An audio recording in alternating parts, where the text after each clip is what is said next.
여러분 안녕하세요. 이번 시간에는 제5장 사회복지 실천 방법입니다.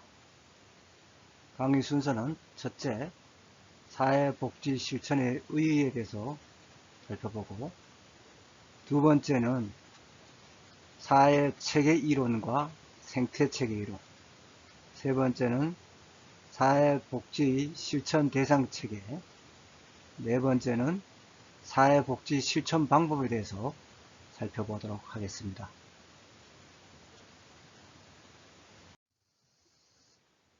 그럼 첫째, 사회복지 실천의 의의입니다. 사회복지 실천이란 전문 사회복지사가 직접 또는 간접적 서비스를 통해서 대상자의 욕구를 충족하고 당면한 문제를 해결하도록 돕는 전문적인 활동입니다. 그래서 여기서 사회복지 실천이라 하면은 원래 주로 미국에서 나왔지 않습니까? 미국에서는 사회사업 실천이 됐습니다. 그래서 그 사회복지 실천이라는 것은 용어는 미국에는 없어요. 없는데 이런 사실을 기억하고 있습니다. 그래서 우리나라에서 1980년대 사회사업 학문이 그 사회복지학으로 바뀌고 사회사업가가 사회복지사로 바뀜에 따라서 사회사업 실천이 곧 사회복지 실천으로 바뀐 것입니다.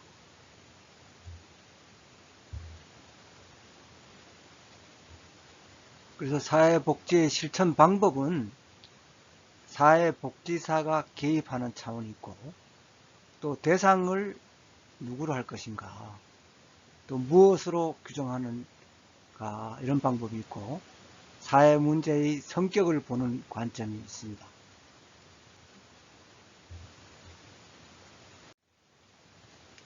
그래서 전통적인 그 사회복지 실천 방법으로는 개별 사회사업, 또 집단 사회사업, 지역사회 조직사업이 있습니다.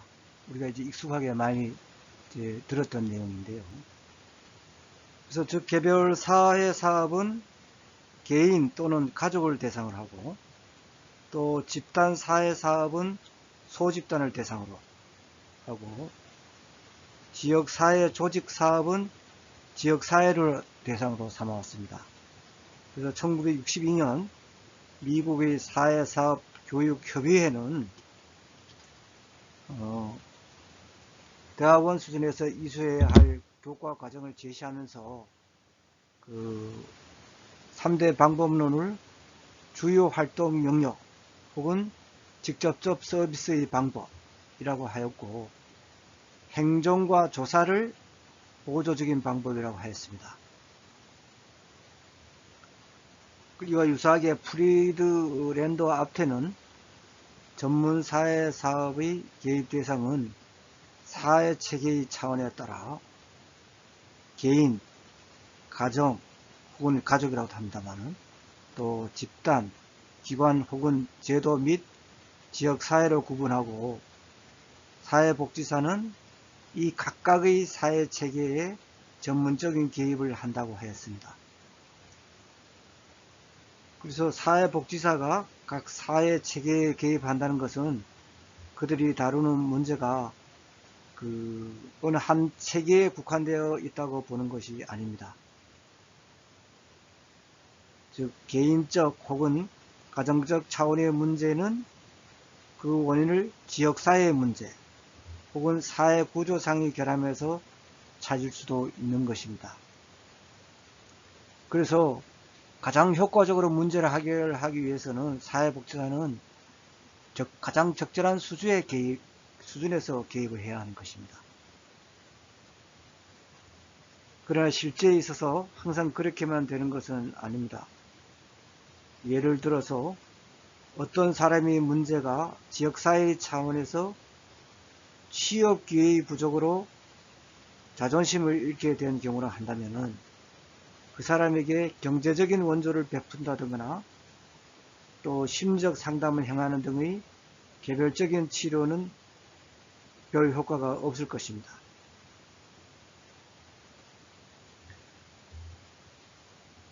그래서 결국은 그 사회복지 실천에 있어 가지고 문제 해결이나 또 전문적인 개입은 처음에 도움을 요구한 개인이나 가정이나 집단이라는 대상 단위의 크기 측면에서 취급될 것이 아니라 문제의 어떤 그 역동성에 의해서 취급되어야 할 것입니다.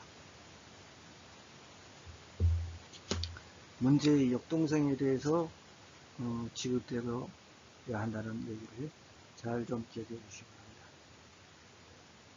이렇게 볼 때 그 프리드랜도와 그 앞태는 사회사업의 활동 분야로, 즉 사회복지 실천 분야로 직접적인 서비스가 있고 또 간접적인 서비스가 있고 지원적인 서비스, 조사로 구분하고 있습니다. 이렇게 볼 때 직접적인 서비스는 사회 체계에 있어 가지고 그 개인, 가족, 집단의 차원에서 개입을 하고, 간접적인 서비스는 기관 및 제도 그리고 지역사회 차원에서 개입하고, 지원적인 서비스는 공사기관의 사회복지 행정을 통해서 개입한다는 것입니다.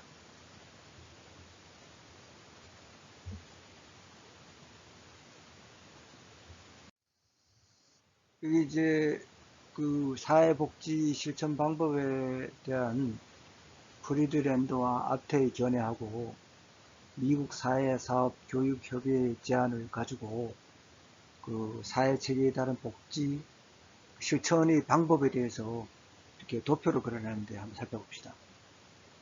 이제 서비스 형태가 사회자가 개인과 가정이 있는데요.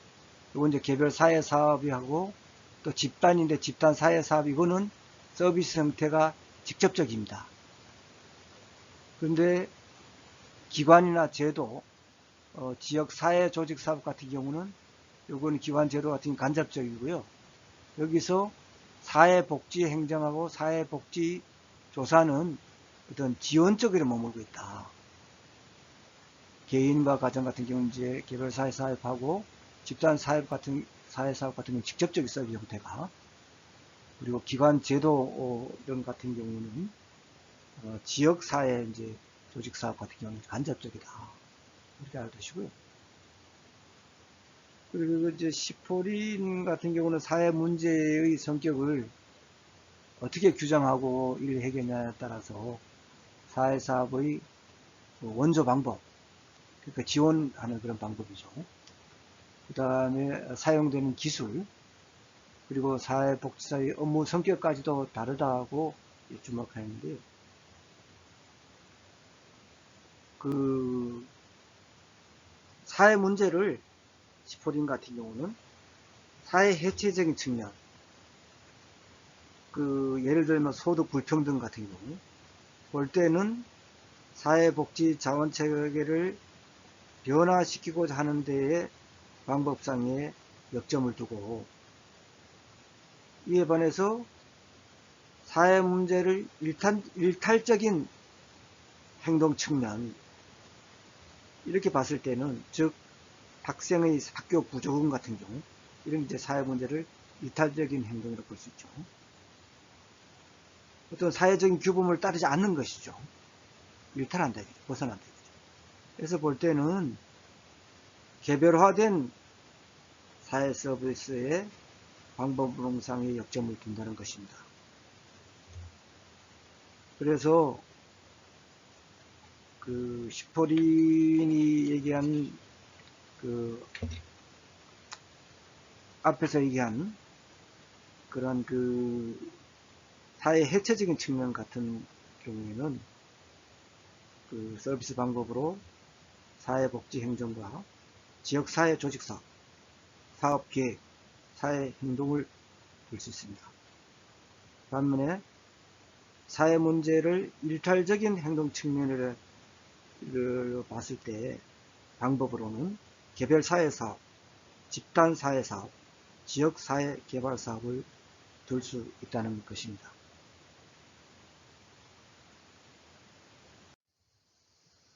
다음은 두 번째로 사회 체계 이론과 생태 체계 이론에 대해서 살펴보도록 하겠습니다. 이것은 상당히 중요합니다. 이게 이제 오늘날 사회복지 실천 방법의 토대가 되거든요, 이게. 그래서 이 사회 체계 이론하고 생태 체계 이론하고 비교해서 여기에 지금 교재에 정리 잘 되어 있는데 이 내용을 설명해 드릴 테니까 정확하게 구분해 가지고 이해해 주시기 바랍니다.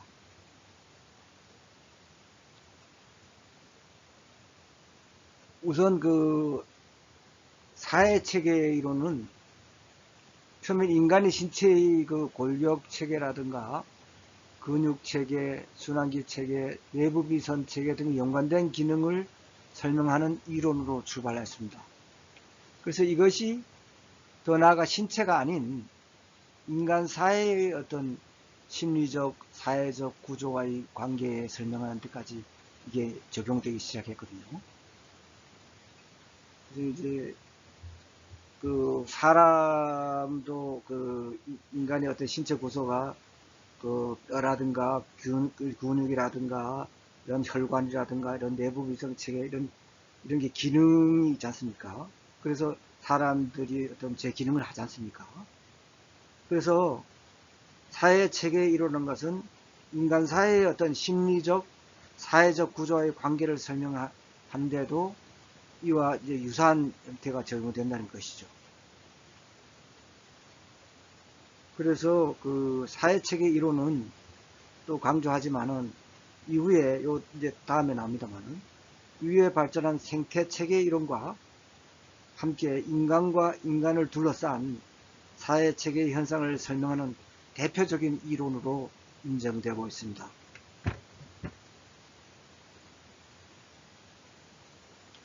그래서 사회 체계 이론의 요점에 대해서 살펴보도록 하겠습니다. 사회 체계 이론의 요점은 첫째, 사회는 부분이며 전체라고 할 수 있는 체계로 구성되어 있다. 그러니까 이제 혼론이라 한데요. 전체적인 동시에 부분적인 것은 이제 혼론이라 부르는데, 요건 이제 하위 체제이면서도 이제 상위 체제를 할 수 있고 이런 거래요. 서로 동시에 부분적으로 이룬 것이라 볼 수 있는데, 사회는 부분이면 전체라고 할 수 있는 체계로 구성되어 있다. 이거는 사회는 여러 가지 이제 하위 체계가 있고, 예를 들면 개인이라든가 또 가족이라든가 또 소집단이라든가 공동체, 마을 공동체 있지 않습니까? 그리고 또 지역 사회에 있고, 더 나아가면 또 국가도 있고, 또 이렇게 문화도 있고, 이렇게 확대될 수가 있지 않습니까?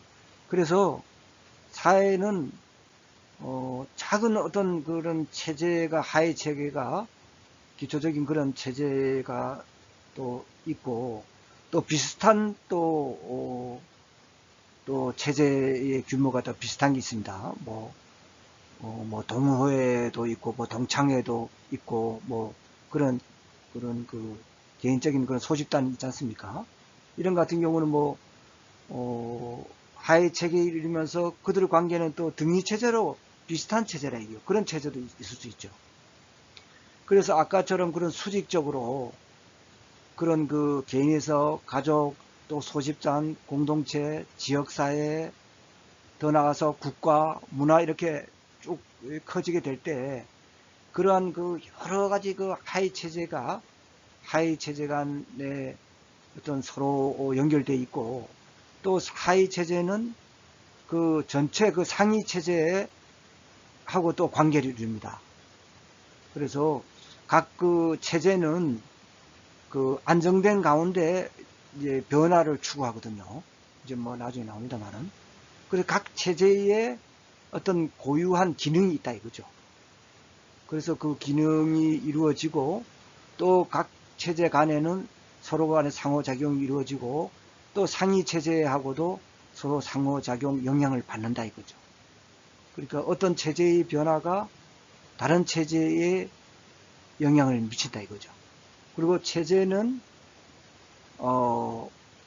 경계가 있습니다. 경계가 있어가지고 이제 서로 뭐 대화도 하고 긴장 관계도 하고 뭐 지원도 하고 지원도 받고 뭐 서로 이러는데 이런 것도 있고 또 환경에 대한 그런 그 영향도 주고받고요. 그래서 사회 체계는 내부적 하위 체계를 가지고 있고 또 외부적 상위 체계를 가지고 있다. 이제 제가 설명해 드렸죠.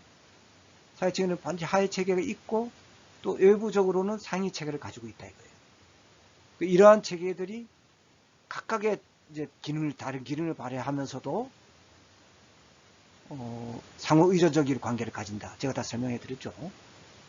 그래서 따라서 어느 한 수준에 만약에 체계가 같은 수준의 다른 체계가 변하면은 어떻습니까? 다른 체계에도 영향을 미치게 되는 것이죠. 이게 참 중요한 얘기입니다.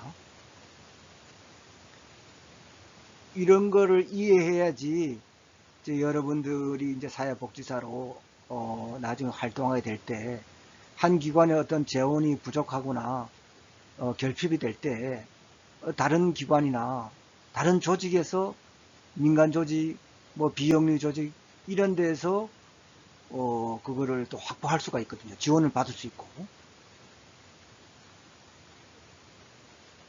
어떤 목적은 같으니까 그죠.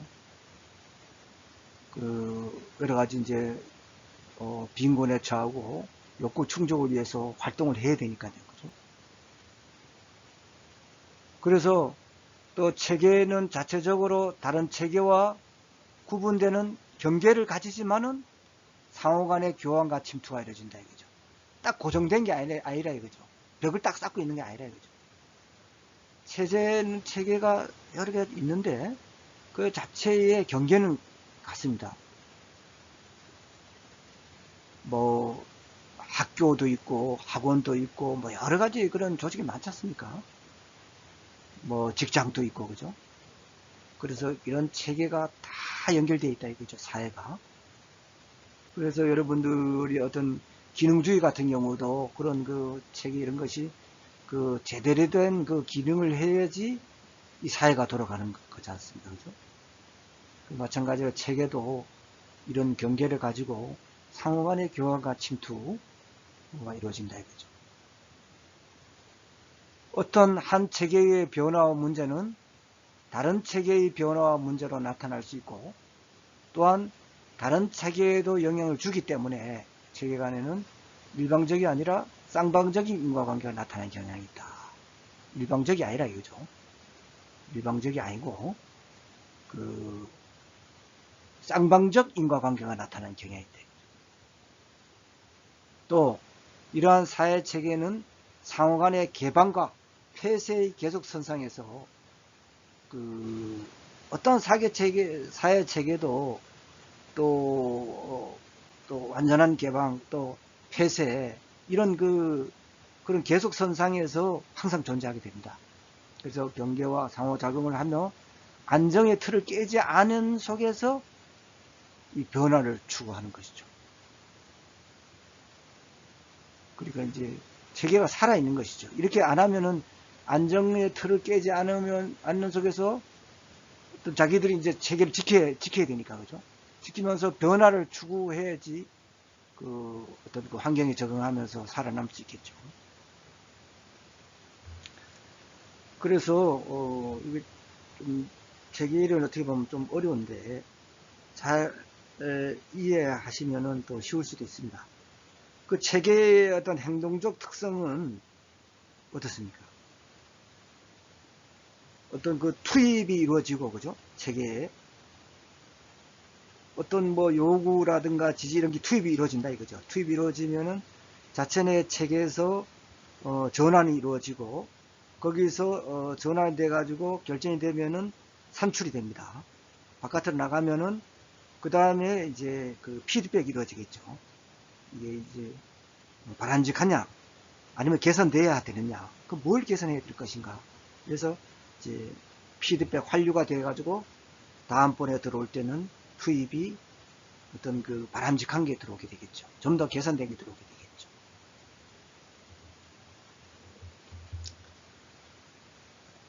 그래서 체계는 하여튼 체계를 구성하는 요소, 즉 이제 엘리먼트가 그 각자 역할을 하고 있는데 요소와 요소들 간에 항상 그 상호 관계를 이룬다는 거예요. 이거 한번 강조하고 싶고, 다 고정된 게 아니라 항상 체계가 움직이고 서로 관계를 이룬다. 그래서 체계에는 항상 일부와 구별짓는 그런 그 바운다리가 있다. 그래요. 그래서 체계 이제 이게 좀 이제 어려운데 어떻게 보면은, 그래서 용어를 일단 알면 좀 쉬울 수가 있어요. 그래서 용어를 여기에 정리해놨는데요. 체계, 이 시스템 같은 거는 상호 관련을 갖고 있는 일련의 단위입니다. 이제 아까 제가 설명한 하위 체계가 있고 상위 체계, 또 등위 체계도 있죠. 꼭 또 밑에만 있는 게 아니고 하위 체계도 있고 또 위에는 상위 체계도 있지만은 또 비슷한 그런 등위, 그걸 등위 체제라 그래요. 예를 들자면은 뭐 동호회 같은 경우도 뭐 조기 축구회도 있고 뭐 낚시회도 있고 뭐 테니스회도 있고 뭐 골프회도 있고 볼링회도 있고 뭐 이렇잖아요. 그죠? 그런 같은 경우는 이제 등위 체제라고 할 수도 있겠죠. 그런데 여기 이제 개방성과 이제 폐쇄성이 있는데 시너지 효과가 있습니다.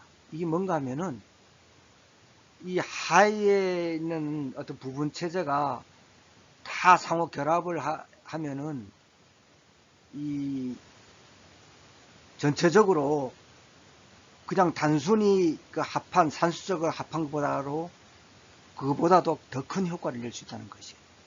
그래서 시너지 효과라는 그런 말 들어보셨죠?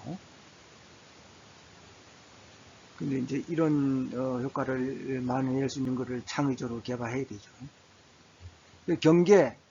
경계는 아까 말씀드린 대로 체계와 다른 체계를 구분짓는 지점이에요. 바운다리인데 요거는 이제 사실 설명하는 게 관념적인 거죠. 물리적인 게 아니고.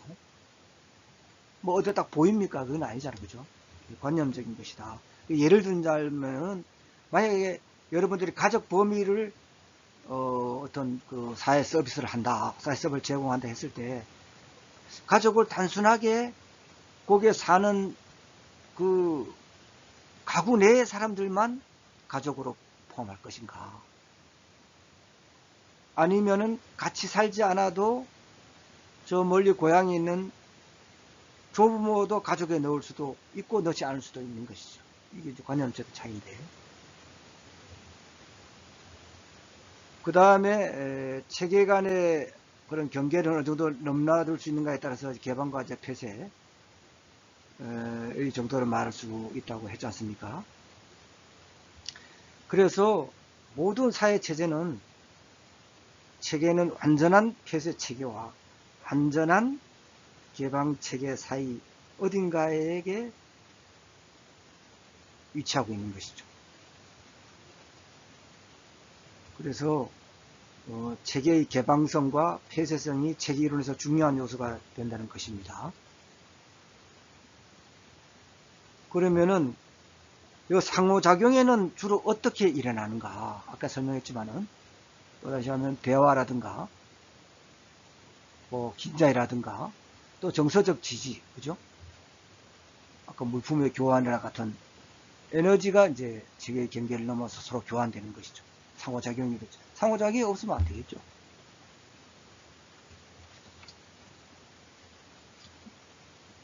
어떤 그 사회복지 실천도 이루어질 수 없겠죠. 이렇게 상호작용이 없다면 체계 간에 서로 돕고 서로 정보도 교환하고 또 서로 협조 요청도 하고 의뢰도 하고 또 정서적 지진도 하고 여러 가지 경계를 넘어서 교환 또 반응되겠죠. 그리고 안정적인 상태다. 체계가 상당한 정도 변화하지만은 안정의 틀 속에서 변화를 원하는 경향이 있다. 또 종착 경로의 다양성이라 가지고 최종적 상태에 도달할 수 있는 방법은 한 가지 방법이 아니라 그죠. 다양하다 이거죠. 또 한 가지 상황도 여러 가지 의미가 있을 수 있는데 하위 체계로서는 내적으로 신체적, 사회적, 정서적, 인지적인 측면이 있고 외적으로는 이제 상위 체계인데 그런데 여기에는 어떤 수직적으로 보면은 가족과 또 소집단, 또 그 위에 공동체, 더 크게 지역사회, 더 확대해서 국가, 문화, 대륙 이런 식으로 상위 체계가 쭉 확대되어 나간 것이죠. 등위층에 아까 설명해 드렸죠.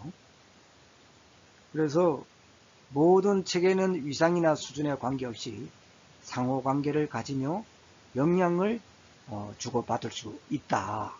이렇게 말할 수 있을 것입니다. 그래서 다시 말해서 인간과 인간의 체계는 수직적으로는 개인 내적 체계가 있고 그 다음에 개인, 그 후에 가족, 그 다음에 소집단, 공동체, 지역사회, 국가, 문화 등으로 이제 서열이 있다 그랬지 않습니까? 또 수평적으로도 같은 이상의 다른 기능을 하는 체계가 있는데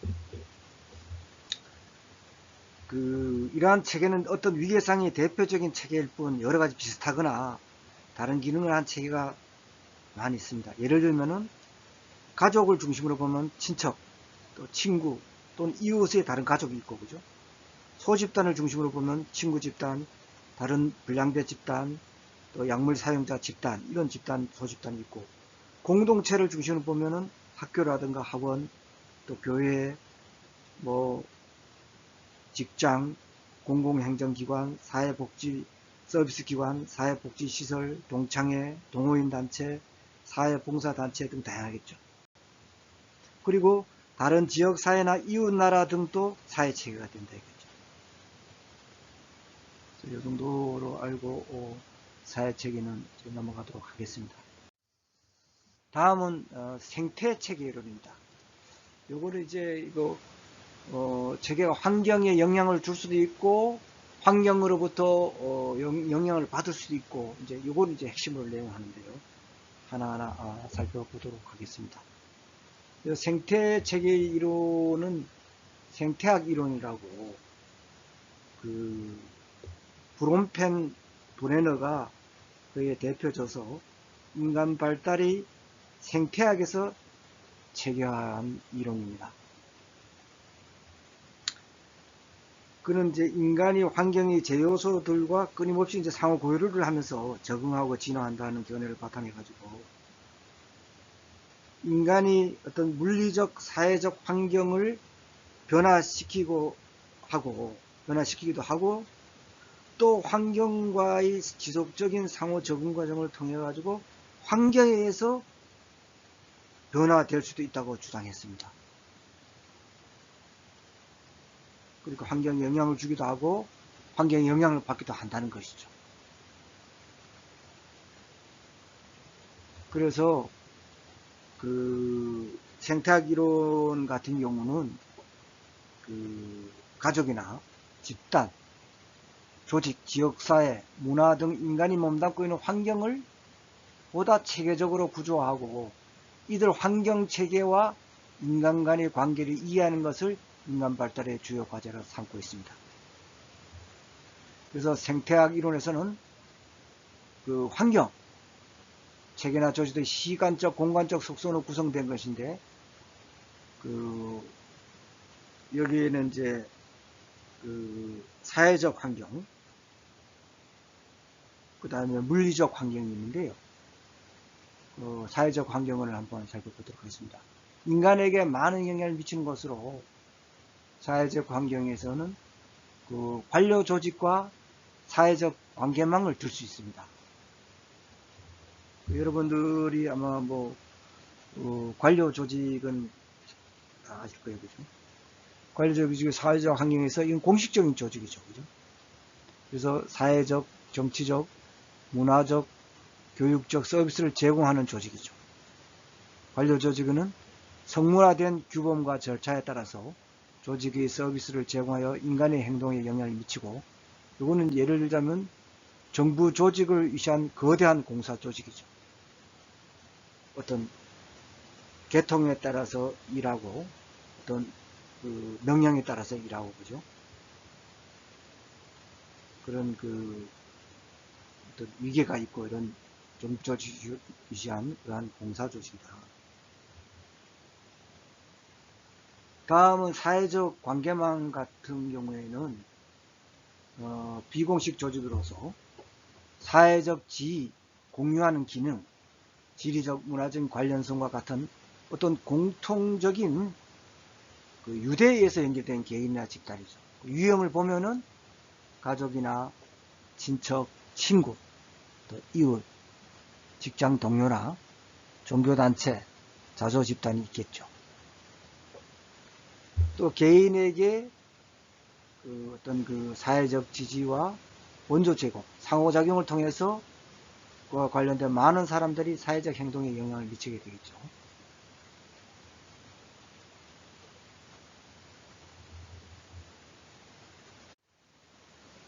그러면은 다음에는 이제 물리적 환경에 대해서 한번 살펴보도록 하겠습니다. 물리적 환경은 자연적인 환경이 있고 인위적인 환경이 있겠죠. 그 물리적 환경은 자연적 환경 보면은 뭐 기후나 지리적 조건, 이것도 인간의 감정과 행동에 영향을 미치죠. 기후가 뭐 따뜻하고 맑을 때는 인간의 어떤 기분도 좋죠, 그죠? 또 뭐 폭풍이 불거나 비바람이 막 몰아치고 이러면은 기후도 안 좋고 이러면은 인간도 불안하고 지진 발생되고 이러면 여러 가지 그런 영향을 받는데, 지리적 조건도 그렇고, 또 인위적 환경은 건물이라든가 교통시설, 통신시설, 대중매체처럼 어떤 그 인간이 어떤 그 만든 건설한 그런 건물이라든가 교통통신시설, 대중매체를 얘기하는 것이죠. 그래서 인간의 사회적 상호작용이라든가 생활양식, 문화수준 등에 영향을 미친다, 이렇게 주장을 했습니다.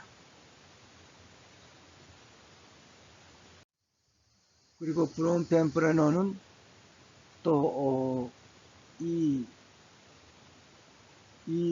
조금 전에 설명한 사회적 물리적 환경과의 상호작용을 바탕으로 해서 그 상호의존적이고 변화하는 구조를 4개의 체계로 분류했습니다. 즉 미시체계하고 중간체계, 외부체계, 거시체계로 구분했는데요. 미시체계는 인간이 가장 이제 밀접하게 상호작용하는 사회적 물리적 환경이다. 여기에 이제 가장 작은 거죠. 작은 체계잖아요, 그죠? 이 미시라는 게 거시는 가장 큰 거고. 그래서 인간의 어떤 그 가장 밀접하게 상호작용하는 사회적 물리적 환경으로 가족과 또 친구, 학교, 종교단체를 들었습니다. 다음 이제 중간 체계로는 이제 서로 특정한 시점에서 미시 체계들 간의 상호작용을 의미하는데, 요거는 위에 있는 미시 체계, 마이크로 시스템에 있는 요 가족, 친구, 학교, 종교단체 요거 간에 어떤 그 상호작용을 의미하는 거예요. 중간 체계가. 즉 가정생활과 학교생활, 또 뭐 가정생활과 뭐 친구관계라든가, 또 가정생활하고 뭐 종교생활이 뭐 어떤지, 뭐 이런 관계 서로, 뭐 종교단체하고 또 뭐 친구관계가 어떻는지 뭐 이럴 수도 있겠죠. 다음 외부 체계는 지역사회 수준에서 기능하고 있는 주요한 기관들이에요. 즉 이제 학교 제도라든가 언론 매체, 정부기관, 교통시설, 통신시설, 의료기관, 직업체계 등이죠. 거시체계에는 매크로 시스템, 개인이 속한 사회의 이념이나 제도의 일반적인 형태로 정치, 경제, 사회, 법, 문화, 관습, 가치관 등이죠. 가장 큰 생태학에서 본 그런 거시체계를 지금 설명을 하고 있습니다.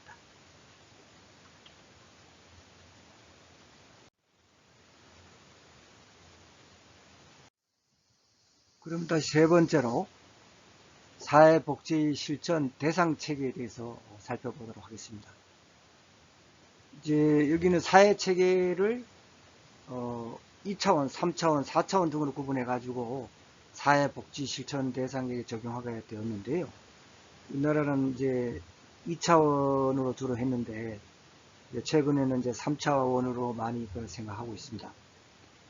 그래서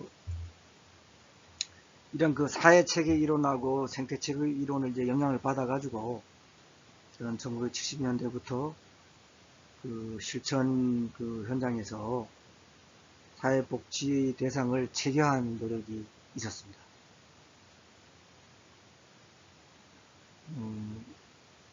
대상이 어떤 체계화해야 돼야지 어떤 효율적으로 어떤 타겟화해가지고 효율적성 있게 사회복지 어떤 실천을 할 수 있겠죠.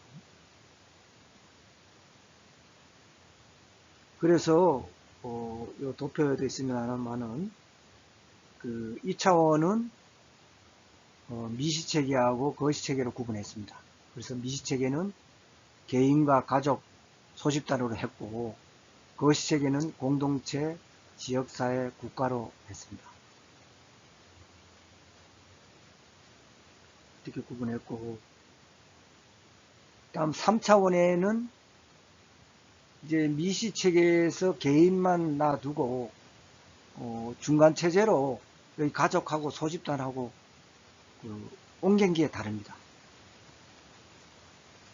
다르고 이제 4차원으로 구분한 거는 요거는 이제 미시체계는 그 개인, 가족하고 소집단하고 직장 이런 거로 봤는데 단 중간체계로서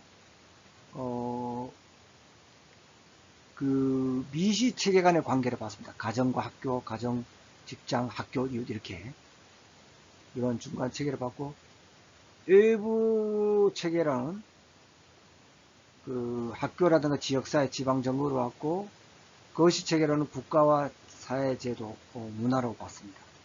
이런 체계의 수준을 구분하였습니다. 이렇게 알기 쉽게 표로 이렇게 했는데 여기 좀 이해해 주시고요. 하여튼 어떤 사회 체계를 아까 말씀드린 것 같이 그 2차원 모형이 이제 우리나라에서는 이제 일반적이 됐는데 3차원을 구분한 것이 바람직하다는 그런 견해가 공감을 얻고 있습니다. 그래서 참고적으로 3차원으로 구분했을 때 미시체계는 개인이라든가 또 가족 소집단으로 하고 또 중간체계는 공동체, 지역사회로 하고 또 거시체계는 국가, 문화, 세계로도 한다. 그런 공감을 얻어가고 있다. 이건 참고적으로 알아두시기 바랍니다.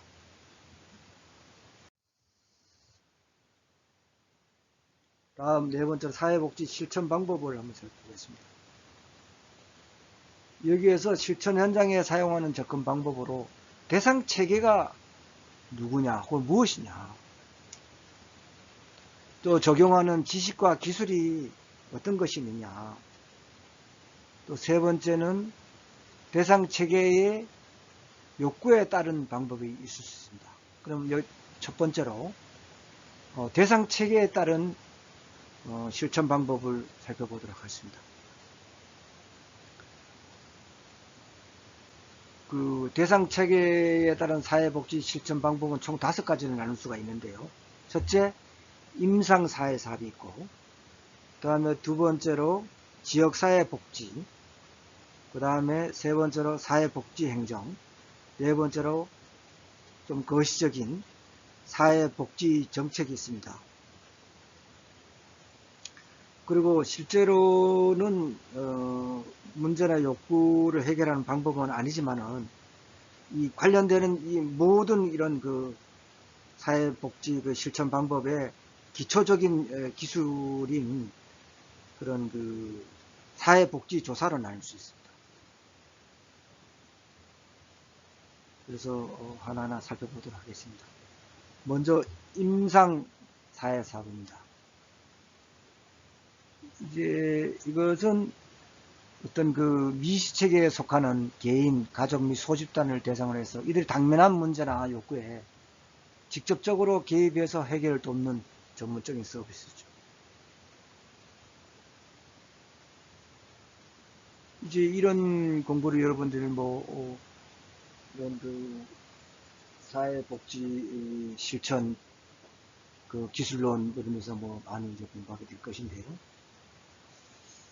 이런 그 취급하는 문제는 이제 그 개인의 심리 사회적 어떤 역긴이라든가 장애, 또 손상, 심리 정서적 부조화 이런 걸 이제 취급하는 거죠. 그래서 임상사회복지사는 이런 문제를 안고 있는 개인이나 가족을 치료하고 나아가서 또 예방하기 위해서 다양한 이론과 기술을 적용하는 것이죠. 그래서 그 주요 이론은 이제 정신역동 이론, 또 행동주의 이론, 인본주의 이론, 인지발달 이론, 또 조금 전에 배운 사회체계 이론, 이런 하는 이론이 이제 적용되는데요. 요거 이제 주요 이론은 뭐, 그 정신역동 이론이라는 것은 뭐 간단히 말해서, 어떤 그 인간의 행동이 어떤 그 정신 내의 운동과 상호작용한다는 점을 이제 부각하는 설명하는 이론이죠. 그죠? 그리고 정신과 행동이 개인이 사회 환경과 어떻게 영향을 주고받는지 이런 걸 강조하는 것이죠. 그래서 정신역동 이론이 그렇고, 이제 행동주의 이론 같은 경우는 어떤 이제 왓슨이 주장했는데, 그 어떤 정신역동 이론 뭐 이런 것은 이제 행동주의 이론에서 너무 어떤 그 심리학 대상을 의식에 이제 두고 그 너무 그 비과학성이다. 응? 의식 심리학이 이런 비난하고, 그 심리학이 과학으로서 그 어떤 그 자율성과 응? 엄밀성 확립을 하기 위해서는 그 그런 의식에 두지 않고 객관적이고 관찰 가능한 행동에 두는 거다 이거죠. 뭐 어떤 심리적인 그런 게 정신적인 게 두지 말고 어떤 바깥으로 드러난 객관적이고 관찰 가능한 행동에 두는 게 이제 행동주의 이론이고, 인본주의 이론 같은 경우는 그 인간의 본성에 대해서 어떤 관심을 갖는 거죠. 그리고 인간의 각자는 자신의 어떤 잠재력이 발달되어 있고 자신을 어떤 성장시키고 완성시킬 수 있는 어떤 본질적 욕구를 가지고 태어났다 이거예요. 그래서 굉장히 어떤 인간의 어떤 선적인 측면을 강조하는 거죠. 그래서 인간은 항상 어떤 갈망을 하고 좋은 점 찾기 위해서 소망한다 이거죠. 그래서 전체적인 통합적 관점에서 어떤 개인 자각과 내부적 욕구에 대해서 반응에 관심을 가지고 있다 이거죠. 그래서 개인의 어떤 심리적 성장 그리고 자아 실현 가능성과 연결하고 있다. 이게 이제 여러분들이 아시죠? 매슬로우의 어떤 자아 실현 가능성, 최고의 단계에서 어떤 자기가 이상향으로 바라보는 그런 사람이 되고 싶다. 이게 자아 실현 가능 아닙니까? 그렇게 인간이 이제 추구한다. 또 인간의 본성은 선하다. 인간은 또 악하고 이제 파괴적인 요소는 그 아주 나쁜 환경에서 비롯됐지. 원래 인간 본성은 그게 아니다. 그래서 인간은 창조적이고 인간의 잠재력이 가지고 있다. 이렇게 보는 거죠.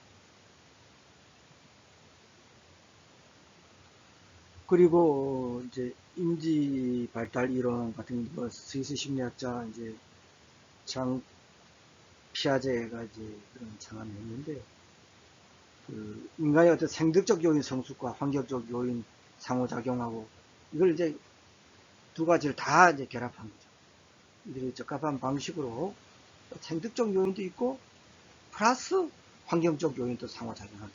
이게 합해서 통합적으로 되어 있어 그런 그 개인의 어떤 내재적 동시적 상호보완적 측면을 나타낸다.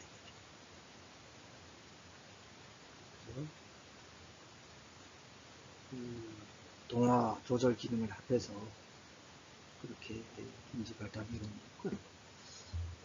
그래서 이런 것이 있다는 것을 조금 이해해 주시고 학습을 하면 좀 이해가 쉽습니다.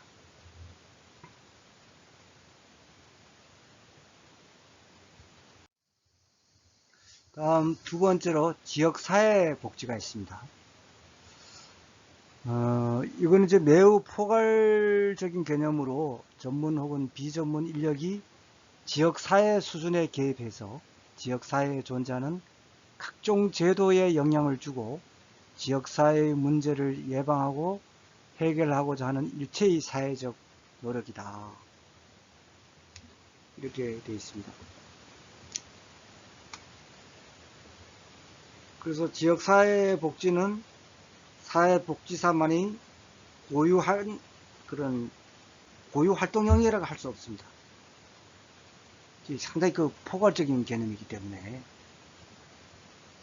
그 지역사회 수준에서 개입해서 지역사회에 존재하는 각종 그런 제도의 영향도 주고 지역사회의 어떤 재반 문제를 파악 진단하고 해서 어떤 문제가 있는지 또 해결할 건 해결하고 또 예방할 건 예방하고 하는 그런 일체의 그 광범위한 사회적 노력이기 때문에 그 사회복지사만의 고유한 활동 영역이라 할 수 없고 여기에는 보건학이라든가 사회교육학 또 농업, 행정학, 도시계획학 등 다양한 분야의 전문가들과 또 자원봉사자들에 의한 개별적 혹은 협동적으로 실천될 수 있는 것입니다.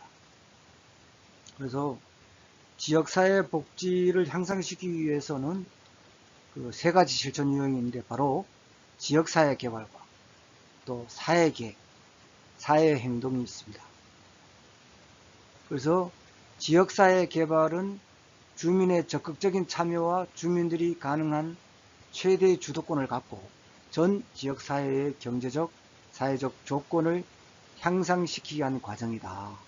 그래서 민주적인 절차와 자발적인 협동, 또 토착적인 지도자의 개발, 교육 등이 이제 강조가 되죠. 그래서 이 지역사회 개발 같은 경우 우리나라는 그런 게 있을 수 있겠죠. 그 새마을 운동 같은 거, 70년대 새마을 운동이 어떤 지역 주민의 어떤 적극적인 참여가 이루어져서 물론 정부에서 많은 그렇게 많은 그런 지원도 하고 또 많은 그런 홍보도 했습니다만은 어쨌든 간에 하여튼 지역사회 개발의 어떤 대표적인 형태로 70년대 새마을 운동이 될 수 있겠죠.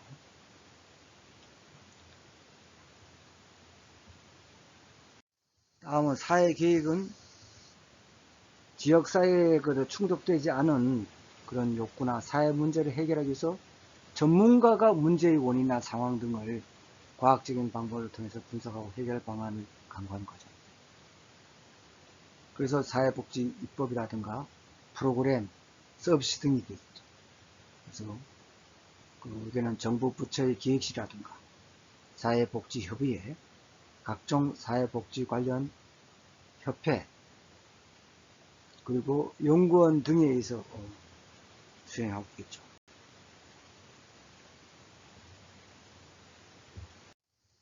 다음은 사회행동은 뭡니까?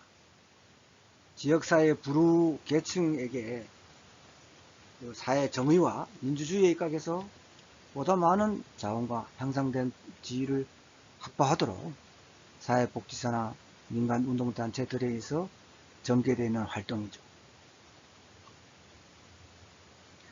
여기에는 예를 들면 노조운동이라든가 학생운동, 또 여권 신장운동, 또 소비자보호운동, 환경운동, 복지권운동 이런 게 있겠죠.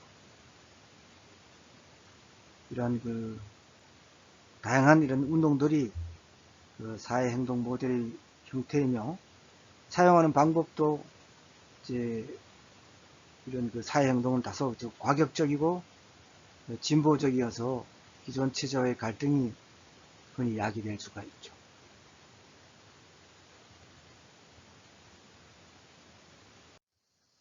다음은 이제 사회복지 행정입니다.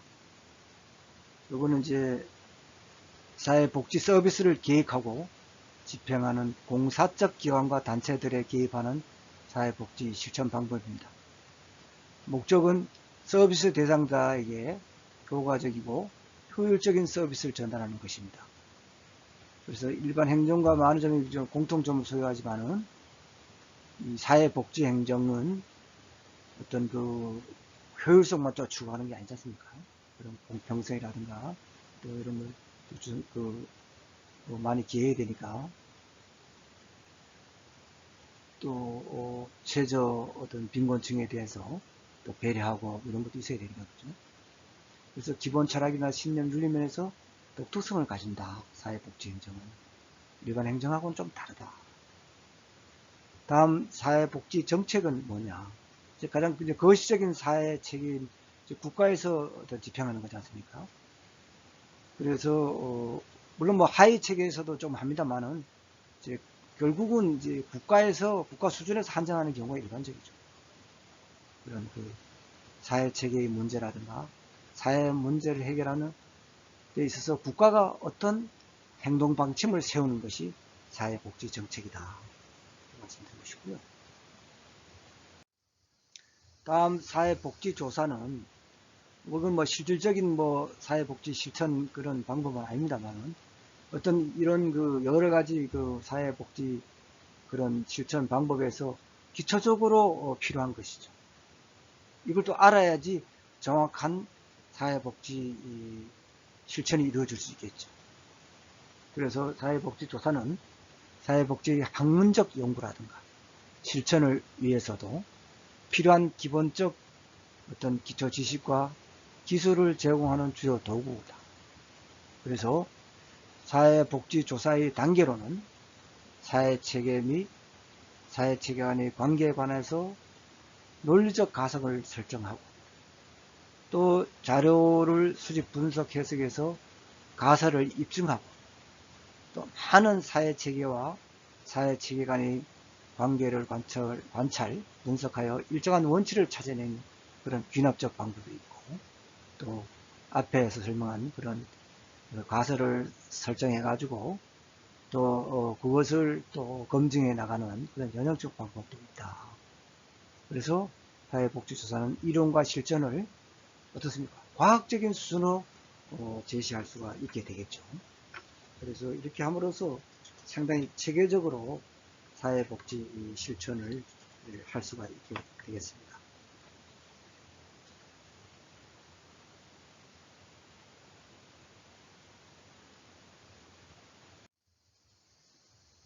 다음은 네 번째 사회복지 실천 방법으로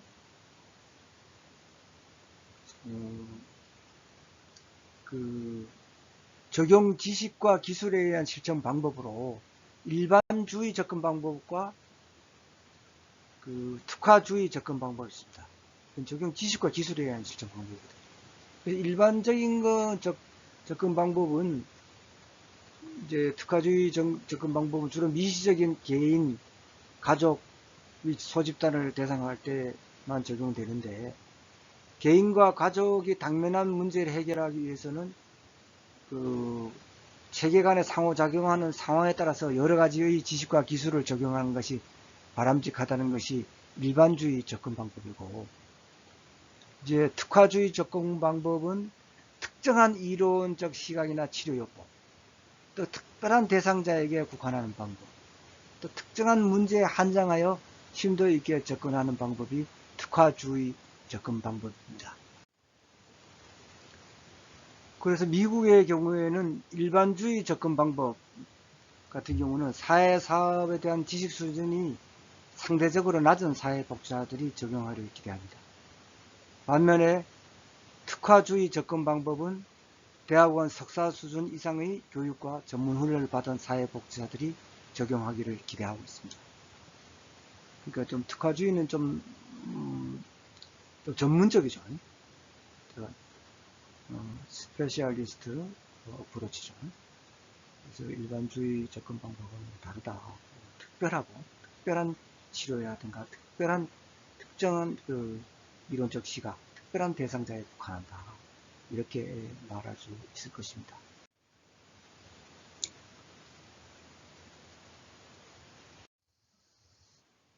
다음은 세 번째로 대상자 집단의 욕구에 따른 실천 방법입니다. 이건 이제 대상자 욕구에 따라 접근 방법으로는 생애 주기상이 상이한 욕구, 또 특정 욕구의 해결 장소, 그 다음에 사회사업 실현 현장의 어떤 상이성, 이런 데서 좀 다를 수가 있는데요. 여기는 재가보호와 또 지역사회보호, 또 시설보호가 있습니다. 장소에 따라서. 재가보호는 가정에 머물러 있는 대상자에게 서비스 공급자가 집으로 가서 서비스를 제공하는 것입니다. 이런 경우에는 그 수급자의 상태가 노인이라든가 아동 장애인 경우에 그 좋지 않은 아주 건강 상태, 신체적으로 독립성이 떨어져 가지고 상당히 그 어떤 그 다니기도 힘들고 이런 사람 같은 경우는 그 직접 제가의 가정을 방문해서 이제 케어를 하고 이런 서비스를 하는 거죠. 여기에는 방문 수발 서비스가 있고, 서비스 종류를 보면 또 방문 목욕 서비스가 있고, 또 의사 왕진 서비스가 있고, 방문 간호 서비스, 또 식사 배달 서비스, 또 특수요법 서비스, 또 전화 안부 서비스, 또 교통 편의 제공 서비스, 호스피스 서비스 등이 있습니다.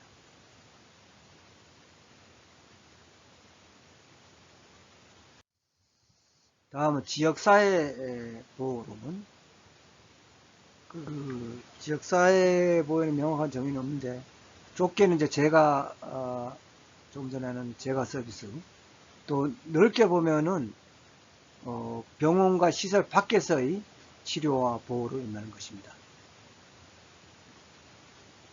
그래서 해당하는 서비스는 주간보호라든가 그 단기 지역사회보호, 이제 주간보호 같은 경우는 이제 그 일정 시간, 하루에 일정 시간을 이제 그 시설에서 서비스를 제공하는 것이죠. 이제 단기 지역사회보호는 주간보호보다는 좀 장기죠. 조금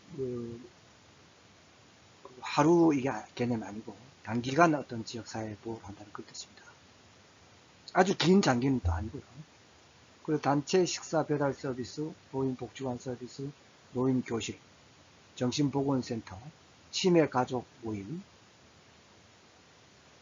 또 호스피스 그룹홈, 가사 지원 주거, 보호주택, 계속보호, 퇴직자촌 이런 게 있습니다.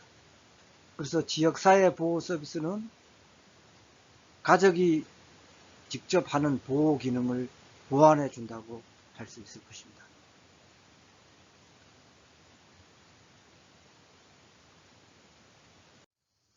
다음 이제 시설보호입니다.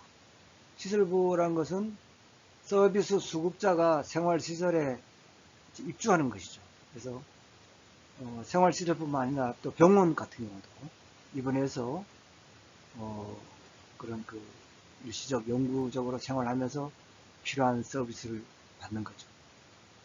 그래서 공식적 장기 요양 보호 서비스로서 거의 모든 국가에서 가장 먼저 발전한 형태죠. 그러나 이제 과거에는 주로 시설 보호에 많이 했는데 선진국도 그렇고 우리나라도 이제 재가 보호, 지역사회 보호로 많이 나오고 있죠.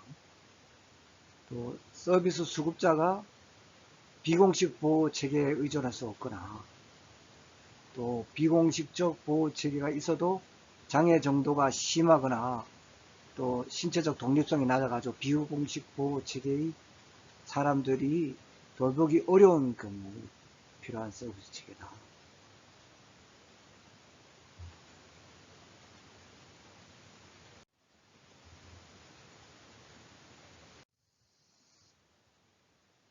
다음은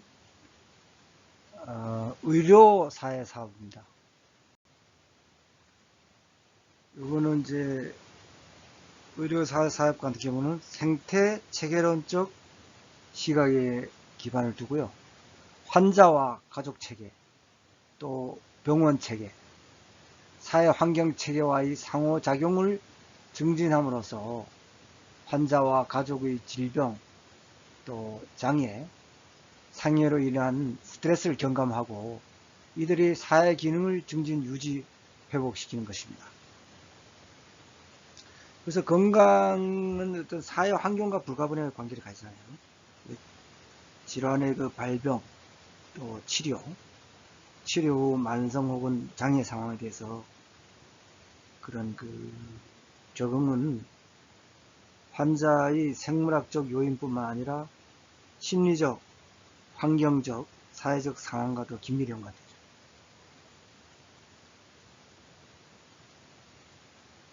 그래서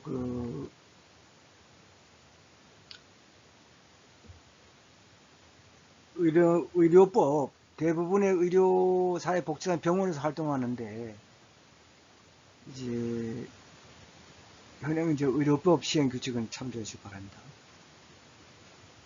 그래서 의료법 그런 시행 규칙은 종합병원으로 하여금 이제 사회복지사를 1인 이상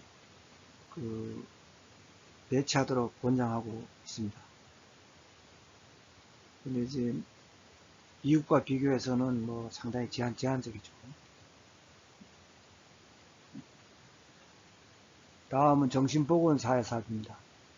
정신보건의료기관, 또 사회복귀시설, 정신요양시설, 지역사회시설 등에서 실시하는 사정과 또 치료, 재활 예방과 관련한 사회복지 접근 방법입니다. 이거는 이제 날로 많이 늘어나는데요. 이 산업 고도화되면서 또 여러가지 질병, 또 요즘 코로나, 오미크론을 위한 그런 우울증이 많지 않습니까? 그래서 정신장애로 어려움을 겪는 사람들의 치료 및 재활, 문제에 대한 조기 개입과 예방을 통한 국민건강 증진입니다. 그래서 정신보건사회복지사는 정신보건법에서 규정하는 정신보건 전문요원의 한 사람입니다.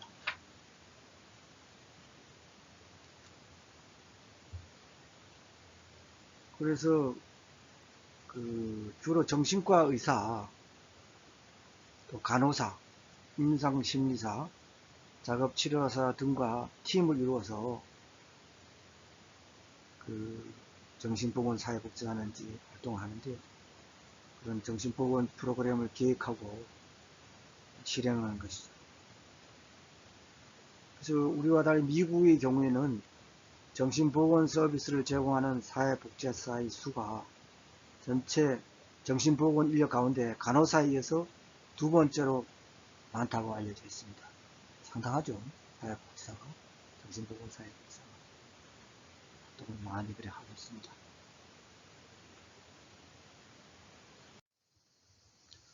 다음은 대상자 집단 욕구에 따른 실천 방법에 있어 네 번째로 학교 사회 사업입니다. 학교 사회 사업은 학교라는 실천 현장에서 아동과 청소년의 학교 교육을 지원하기 위한 사회복지 서비스죠.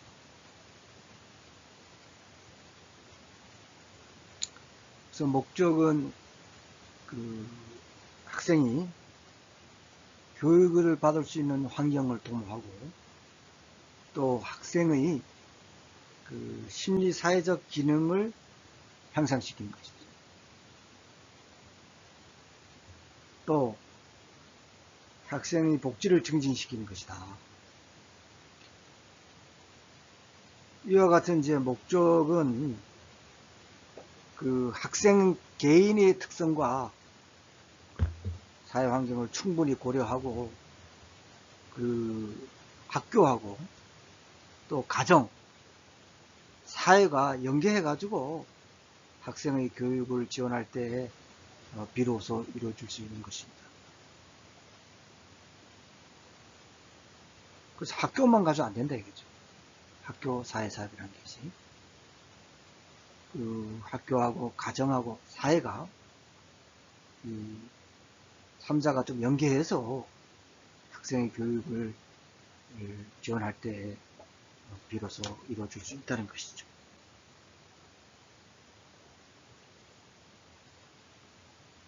그래서 학교 사회사업은 앞에서 설명된 의료 사회사업과 마찬가지로 생태학적 시각에서 기초하는 것입니다. 즉 뭐냐, 학생의 환경의 상호작용을 증진시킴으로써 학생의 교육적 욕구를 충족시키고 또 건전한 사회의 기능을 준비시키는 조직적 활동이 되는 것입니다.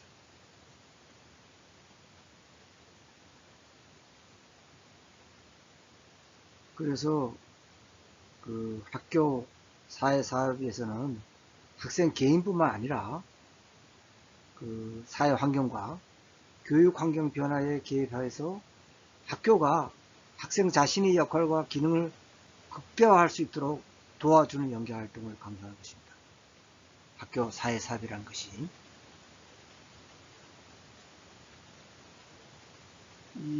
우리나라 학교 교육 같은 경우는 이 상급 학교 진학을 위한 입시 위주의 획일적인 교육 과정입니다.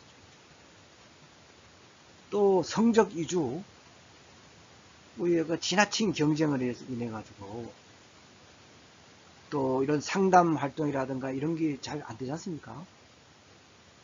사회복지사도 이제 학교에 배치를 않다 보니까, 못하다 보니까, 이런 학생들의 어떤 그런 병리 현상이 심각하고 또 다양하게 그렇게 나타나고 있음에도 저들에 대한 그런 학교 사회복 사업이 이루어지지 않고 있는 현실이죠.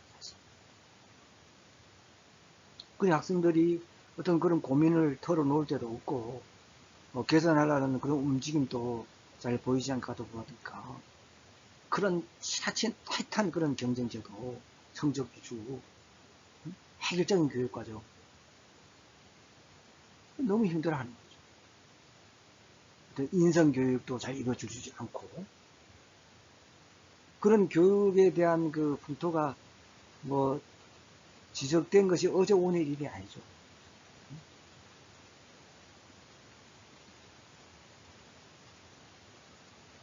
그래서 학생들이 어떤 정서라든가 또 행동장애라든가 학습 부진 심지어 정신질환 자살까지 또 가출 중퇴 비행 범죄 이런 걸 또 수반하게 되지 않습니까?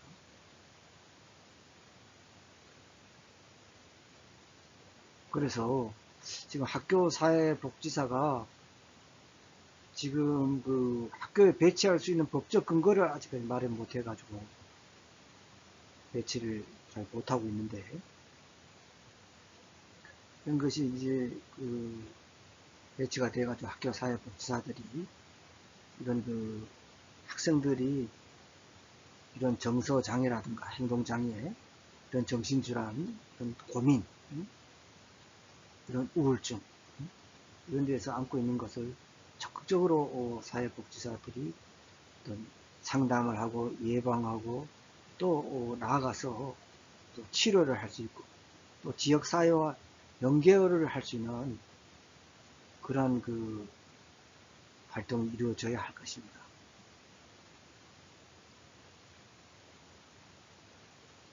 학생들이 우리 미래가 아니겠습니까? 예산이 들어가더라도 이러한 학교 사회복지사가 하루빨리 배치가 돼가지고 활동했으면 하는 바람입니다. 그래서 이제 그런 움직임이 좀 있는데 1990년대 중반 이후 학생 문제 해결을 위해서 학교 사회 사업에 대한 관심이 이제 증가하고 있습니다. 그래서 2000년 중반까지 어떤 학교 사회 사업이 시범 사업이 실시된 적이 있지만은 아직 제도화 단계까지 이르지 못하고 있습니다. 다만 개별 학교 차원의 자발적인 프로그램이 극소수의 학교에서 운영되고 있다. 또 요즘은 이제 복지관이라든가 상담소 등의 이제 사회복지사가 많이 배치가 되지 않습니까? 이제 복지관 같은 것도 이제 많이 설립되어 있어요. 근데 그걸 보면은 이제 사회복지사 1급, 또 2급들을 이제 자격 가신 분들이 많이 배치되어 있습니다. 그래서 지역사회 학교와 이제 연계해가지고 학교 사회 사업 서비스를 제공하고 있습니다. 그런 거는 아주 예산이 좀 들더라도 많이 좀 학교에 배치되고 그런 학교 사회 사업 서비스가 제대로 좀 이루어졌으면 하는 바람입니다. 다음은 이제 군 복지입니다. 군대 복지라는 뜻이에요. 그래서 군 전투력 향상과 이제 유지를 위해서 모든 군인과 가족들이 삶의 질을 확보할 수 있도록 그들이 필요로 하는 서비스를 공적 차원에서 제공하는 것이죠. 이 군 복지는 왜 그런가 하면은 지금 여기서 나온 군 전투력 향상하고 직결되는 거예요. 또 군인은 이 생명을 담보로 임무 수행에 충실해야 하는 특수 직업 집단이잖아요. 그래서 군인은 임무 수행은 국가 안보에 직접적인 영향을 끼친다. 또 군인의 어떤 직업 환경이 상당히 불규칙적이고 어려운 점이 많습니다. 즉 빈번한 이사, 수시로 이사를 하잖아요. 또 작전에 따라 좀 훈련이 있어가지고 장기간 대기 야간 훈련, 불안정한 그런 생활. 그래서 근무 시간의 어떤 불규칙성, 무정량성 때문에 군인 개인은 물론이고 그 가족이 어려움을 상당히 겪고 있습니다. 또 군대 내의 어떤 근무 여건 같은 경우도 어려운 점이 있지 않습니까?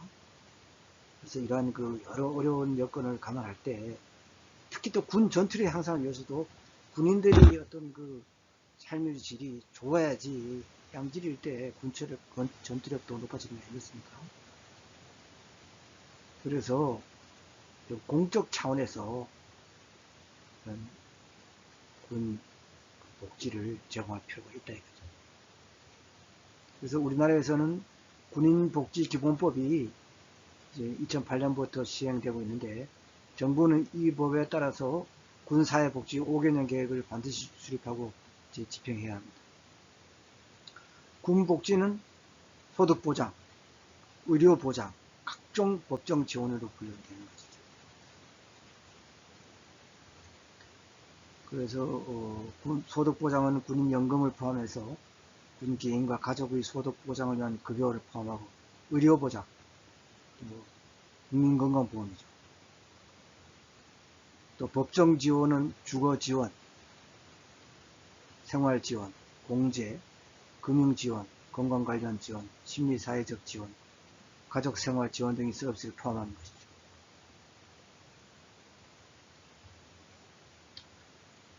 그래서 이건 군사회복지에 대한 인식이 이제 많이 높아지고 있습니다. 다음 끝으로 이제 교정복지인데요.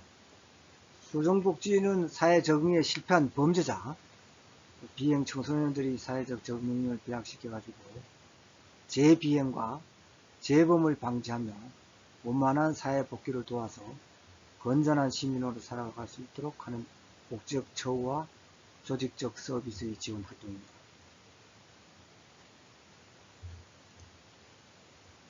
그래서 첫째, 이제 사회복지는 인간의 어떤 존엄성과 변화의 능력을 인정하고 인간을 돕는 정신을 바탕으로 태동하고 발전하기 때문에 사회복지 분야에서 범죄인의 재활을 돕고 원조하는 데 적극적으로 기여할 수 있다. 또 사회복지가 다른 분야에 비해서 전형적이고 통합적인 차원에서 문제를 도모하기 때문에 범죄인의 재활에 효과적으로 대응할 수 있습니다. 셋째, 사회복지사는 그 개인의 능력에 따라서 클라이언트가 지니는 심층적인 문제까지도 접근할 수 있는 기술을 개발하기에 범죄인에 대한 팀 접근이나 사례 관리자로서 여러 가지 이제 상황, 복합적인 걸 관리한다는 거죠. 그래서 대상자에 의해서 다양한 지원망을 연결하고 대입해서 도움을 제공하는 이점이 지니고 있습니다. 넷째는 경제적인 관점에서 교정사회사업은 민간 자원의 그런 자원봉사자나 지역사회 자원을 활용하고 재소자에 대해서 사회 내 처우를 중시한다는 점에서 상당한 그 비용을 절감할 수 있습니다. 다섯째, 사회 내에서 재활을 도움으로써 범죄자의 재범 방지와 상습적인 범죄를 줄이고 사회의 안정과 안정에 기여하는 면에서 매우 가치가 있다고 할 수 있습니다.